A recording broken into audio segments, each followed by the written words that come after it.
জন্য যদি তুমি কর্ণপাত করো তবে তোমার ঈশ্বর সদাপ্রভু পৃথিবীর সমস্ত জাতির উপরে তোমাকে উন্নত করিবে। হালেলুয়া। কি করবে? উন্নত করবে। যদি আমার আজ্ঞা পালন করো, যদি আমার ব্যবস্থা পালন করো, আমি সকলের ঊর্ধ্বে উন্নত করব। হালেলুয়া। এটা ভিতর থেকে যদি আপনি বলেন হালেলুয়া, ঈশ্বর কি বলছে? সকলের ঊর্ধ্বে তোমাকে তুলবে।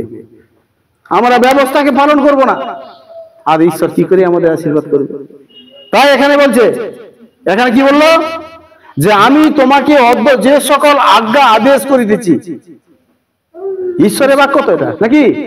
তার ঈশ্বরের বাক্য কি করছে? আদেশ করছে, নির্দেশ করছে। অন্য মানুষ কেউ হবে না। কে আসলো না আসলো সেটার দিকে কান দিয়ে লাভ কি? আমার ঈশ্বরের বাক্য শোনো। প্রভু যীশু কি বলেছিল? এরাই আমার ভাই বোন, হ্যাঁ, এরাই আমার মা বাবা। কেন বলেছিল? যারা ঈশ্বরের বাক্য শোনে। বলছে প্রভু গিয়ে এসে বলছে শিষ্যরা, বলছে প্রভু তোমার মা তোমার ভাই এসে অপেক্ষা করছে তোমার জন্য, তোমার সঙ্গে কথা বলতে চায়। বলছে এরাই আমার মা ভাই বোন। হালেলুয়া। আমরা ঈশ্বরের কাছে এসে যদি মনটা অন্যদিকে রাখি হবে না। কে আসলো কে গেল আমাদের বড় কথা নয়।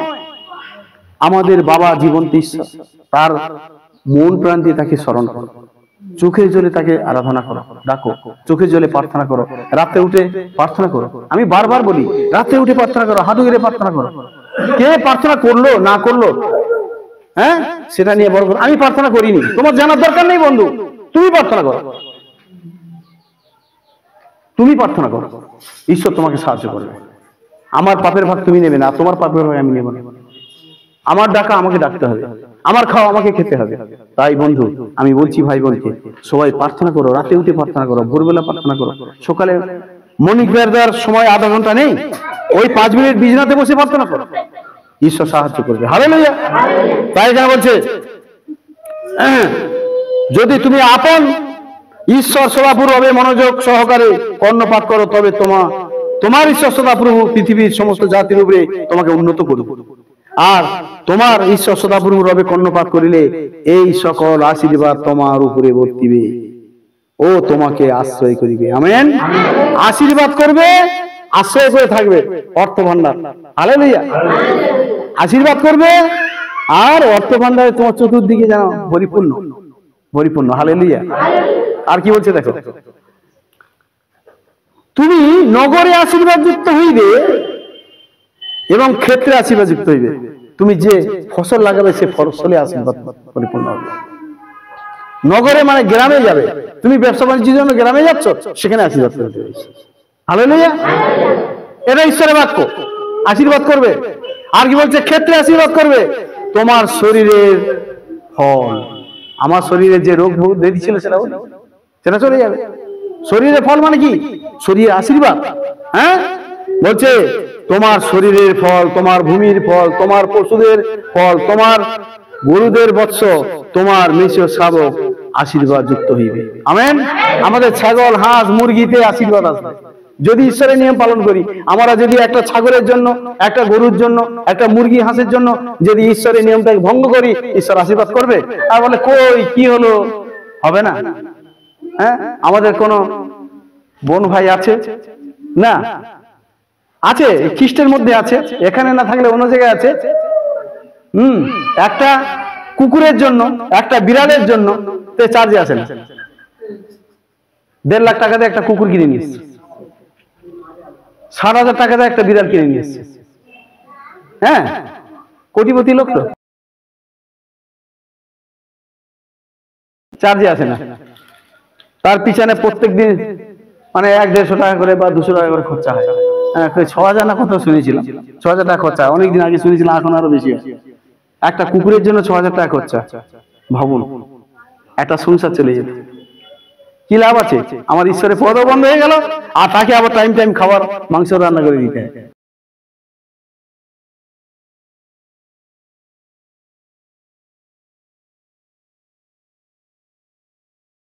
তো কুকুর, ওই মুরগি, হাঁসের জন্য আমরা ঈশ্বরের নিয়মটাকে ভঙ্গ করতে পারি না।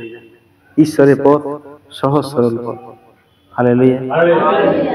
তাই ঈশ্বরকে ধন্যবাদ দিই। আমরা এখানে দেখি যে তোমার চুমড়ি ও তোমার ময়দা কাঠু আশীর্বাদ যুক্ত হবে। ময়দাতে আশীর্বাদ হবে। কি বলছে? চুবড়ি। আমরা চুবড়ি বলে থাকি না, যেটা মাছ দেওয়া হয়, বলে থাকি তো, বলছে তাতে আশীর্বাদ আসবে। হ্যাঁ, ঈশ্বর রুটির কথা বলছে, রুটিতে আশীর্বাদ আসবে। হ্যাঁ, আমরা ময়দাকে নিয়ে রুটি বানিয়ে খাই, বলছে সেখানেও আশীর্বাদ যুক্ত হবে। হালেলুয়া। আর ভিতরে আসিবার সময় তুমি আশীর্বাদ যুক্ত হইবে, বাইরে যাওয়ার সময় তুমি আশীর্বাদ যুক্ত হইবে।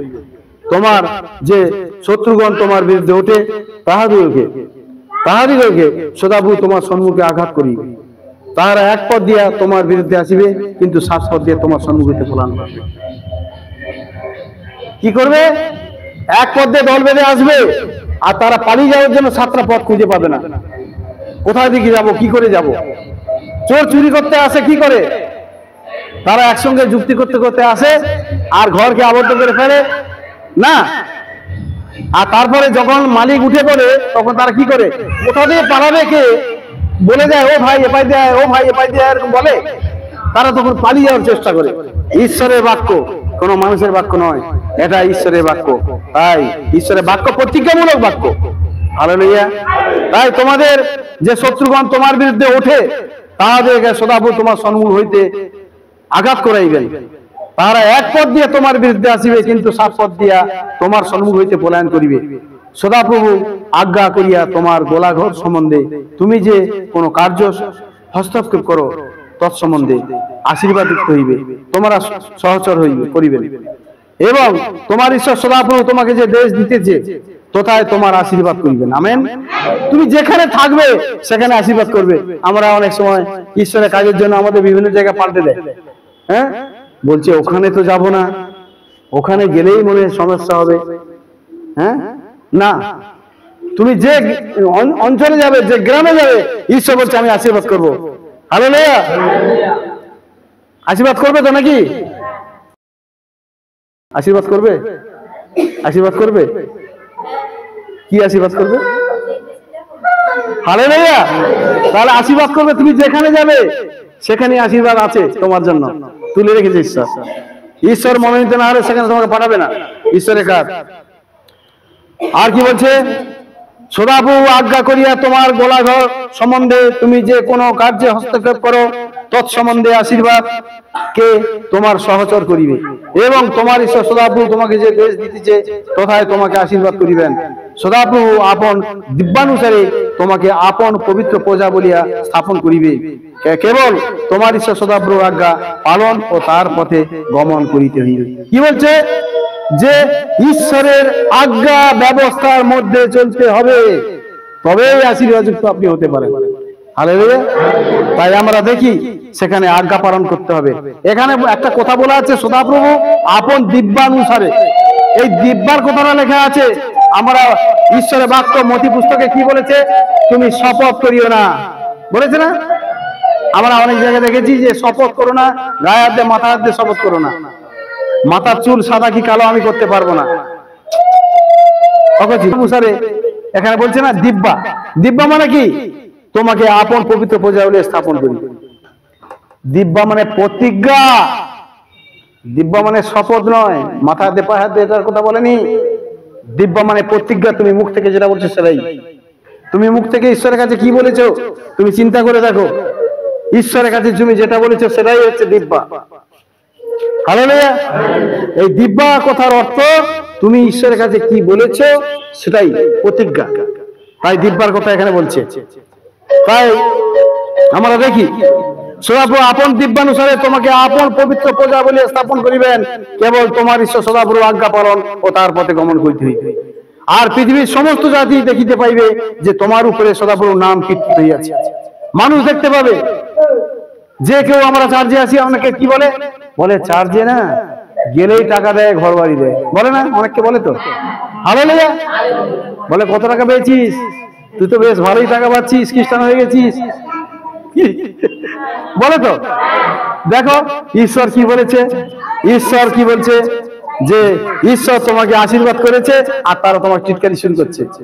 আর পৃথিবীর সমস্ত জাতি দেখিতে পাইবে যে তোমার উপরে সদাপ্রভুর নাম কীর্তিত হইয়াছে। তুমি ঈশ্বরকে টাকা বলে তোমার অভাব চলে গেছে, আর তারা ভাবছে ওরে কি মনে হয় খ্রিস্টান থেকে টাকা পাচ্ছে, কিন্তু না। হ্যাঁ, আর কি বলছে, আর সদাপ্রভু তোমাকে যে দেশ দিতে তোমার পিতৃপুরুষদের কাছে দিব্যা করিয়াছেন, সেই দেশে তিনি মঙ্গলার্থে তোমার শরীরের ফলে, তোমার প্রচুর ফলে ও তোমার ভূমির ফলে তোমাকে ঐশ্বর্যশালী করেছে। আমেন। তোমাকে যে দেশ দিচ্ছে সেই দেশে এইসব আশীর্বাদ দিবে ঈশ্বর। হালেলুয়া। আর যথাকালে তোমার ভূমির জন্য বৃষ্টি দিতে ও তোমার হস্তের সমস্ত কর্মে আশীর্বাদ করিতে সদাপ্রভু আপনার আকাশ রূপ মঙ্গল ভান্ডার খুলিয়া দিবে, এবং তুমি অনেক জাতিকে ঋণ দিবে, কিন্তু আপনি ঋণ লইবে না। আর সদাপ্রভু তোমাকে মস্তক স্বরূপ করিবে, পুচ্ছ স্বরূপ করিবে না। তুমি অবনত না হইয়া কেবল উন্নত হইবে। কেবল তোমার ঈশ্বর সদাপ্রভু এই যে সকল আজ্ঞা যত্নপূর্বক পালন করিতে আমি তোমাকে যে আদেশ করিতেছি, সে এই সকলে কর্ণপাত করিতে হইবে। কি বলছে? প্রত্যেকটা কথার মধ্যে থেকে বলছে আমার আজ্ঞা পালন করো। প্রত্যেকটা কথার মধ্যে থেকে বলছে আমার আজ্ঞা পালন করো। দেখো পরিষ্কার বলছে তুমি, হ্যাঁ, এখানে বলছে উন্নত হবে। কেবল তোমার ঈশ্বর সদাপ্রভু এই যে সকল আজ্ঞা যত্নপূর্বক পালন করতে হবে। আজ্ঞা যদি যত্নপূর্বক পালন না করো, তিনি আশীর্বাদ দেবেন না। হালেলুয়া। আর কি বলছে? আর আমি তোমাকে যে সকল কথা আজ্ঞা করিতেছি, অন্য দেবগণের সেবার্থে করণার্থে তাহাদের অনুগামী হইবার জন্য তোমাকে সেই সকল কথায় দক্ষিণে কি বামে ফিরতে হবে না। হালেলুয়া। ফিরতে হবে না, ফিরতে হবে না। হালেলুয়া। তাহলে ঈশ্বরকে ধন্যবাদ দিই। আমাদের এই ঈশ্বরের বাক্য, আশীর্বাদের বাক্য তোলা আছে প্রায়